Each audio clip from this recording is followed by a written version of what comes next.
UNC also were a part of BMF coming into the city too and getting integrated into the actual culture of Atlanta. So I mean, that kind of lets you know where y'all stood as far as where folks got to check in to figure out what's going on in the pulse of the city.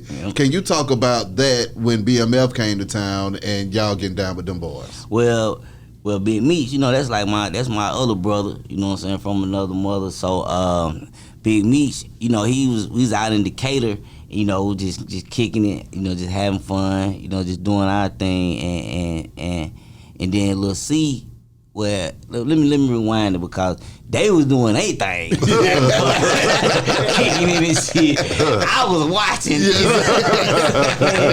Then I was like, damn. I was like, so I go home and I tell my girl, and I just went to the club and I just seen these niggas, excuse my French, I seen these niggas throwing money. I was like, I ain't never seen nobody throw that much money in the club.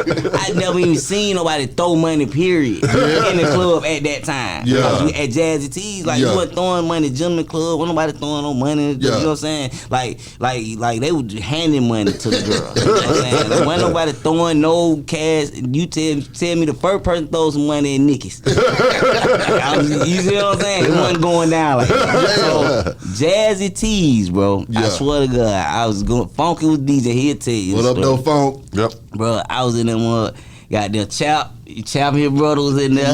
You know what I'm saying? Man, I was in that thing, bro. Chap and Skeeter. I was in there, bro, man, and then I just seen it was just Meech. It was just Meech, and I think it was like about 7, 8, about 10 folks. You know what I'm saying? At this time, it was just a small group. You know what I'm saying? And all of them getting bottles, and then all of them, throwing money. Yeah. So I'm tripping off that. I'm like, wow, and not. Not knowing who the person is, but I do remember seeing this. Yeah. So eventually, the tables turn, time go past. We don't meet that day. You know what I'm saying? We don't meet that day.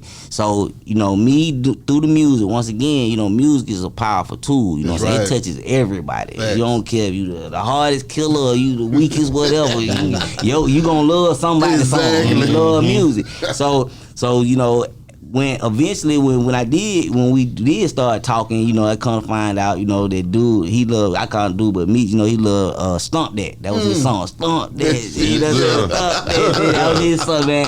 Every time, that was the 8-town stomp. We stomped the plenty nights. You know what I'm saying? We done stomped the plenty nights around the city, man. So, still at the time, this is, I'm seeing this, with my own eyes, but at this time, we still, Atlanta is still riding around, in old schools, 24-inch rims. Exactly. The biggest rims, the better. That's what I'm saying? Box Chevys, 412s in the trunk. Yeah. You know what I'm saying? That's your luxury car. Exactly. You see what I'm saying? There wasn't no Lambos, wasn't no Ferraris, it wasn't none of that going on. None of that going on.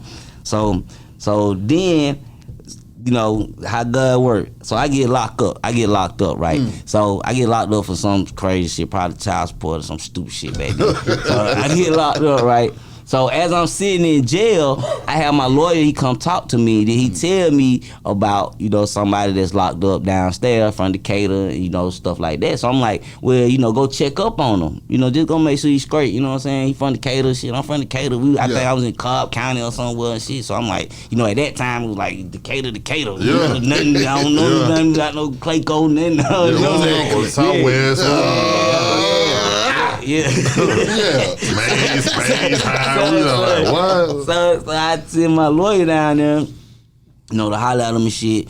And then, at the time he had a lawyer. He had a lawyer, so, but he was straight. But, it was the gesture. So sometimes, it don't be about money. It just be, just a excuse me. Thank you, or have a nice day. You know what I'm saying? That's people that respect, they don't know who you talking to, you know what I'm saying, or who that person is. So, it was just a common courtesy. You from where I'm from, go check up on him, make sure he's straight. Exactly. So you go down there, check up on him, make sure he's straight. He was straight. Yeah. So, time go past, we get out, I get out, he get out. Yeah. Okay, so now I see him again. Yeah. And he like, Baby D, they're like, Baby D, Meech looking for you, do.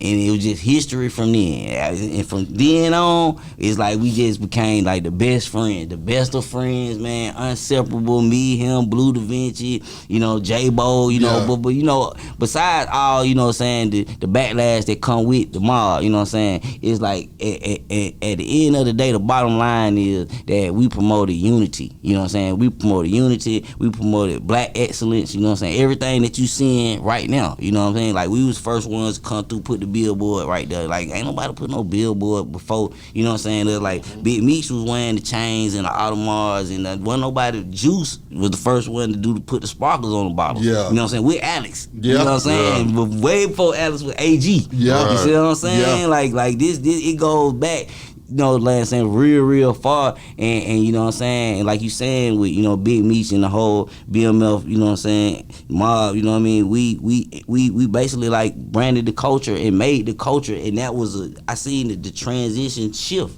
You know, I seen it shift from, like I said, old school cars to, you know, big T-shirts and stuff to now you want to do the Gucci and the Lambos and the Ferraris and you know what I mean? That's what drove, you know, I feel like, you know, the black culture in Atlanta, you know what I mean? And not just Atlanta, and it started here and it just spread it, you know, and that's why you see a bunch of black people right now, and you see black people saying, oh, dang, I can get that Lambo. I seen some little young dude riding around, and I know I can get that. If he can get that, I can get that. You know what I'm saying? And sometimes you need that. You need that push. You need that push. You need to see somebody else doing good who you think can't do good. And then you be like, oh, hell no. If he can do that shit, I can do it. I know I can do it. You know what I mean? So, you know, that's how the mob, and then and so they was throwing the money. Like I said, I seen Lil C, and I told him, I said, man, so I got in. So I'm in. You know, I'm already in there. You know, I'm already in there. Big Meech, my dog. We doing parties at the house. Everything Jesus rapping about. Everything he rapping about. We doing all this. So I tell you, so now,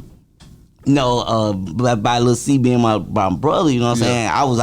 At this time I was by myself, you know. But I wasn't by myself, but I was by myself, you know what I'm saying? So then I was like, man, I'm gonna come over here, I want you to meet, you know what I'm saying, my folks, man, Big Meech and them, and they adopted him the same way they adopted me. And saying that's how, you know what I'm saying, that's how Lil C, you know what I'm saying, got in, and we just, you know, the rest is history, man. We just started collecting a bunch of folks.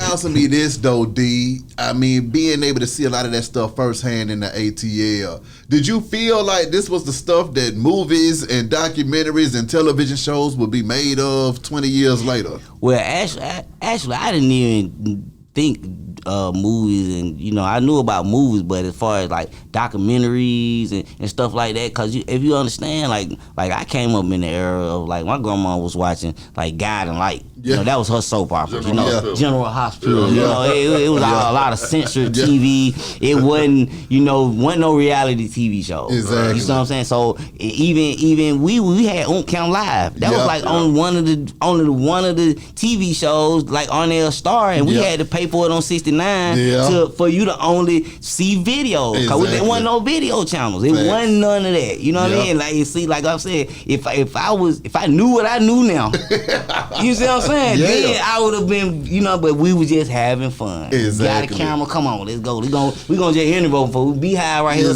We get right here, come on, we On Count Live, man. How you doing? You know what I mean? That's what it was. You know, I got Chris Brown, man. I remember when Chris Brown came to the compound before he was Chris Breezy. You see what I'm saying? Like we got like people like even with Kanye. I don't know if y'all seen that documentary, but they got like old footage, man. We got old footage of like from T.I. to on down. You know what I mean? To just when they was young and coming up hungry, you see the hunger in their eyes. You know what I mean? And that's just so I didn't know about the reality TV and stuff like that. But if I would have known, trust me, we would have been A1 on top of all that type of stuff.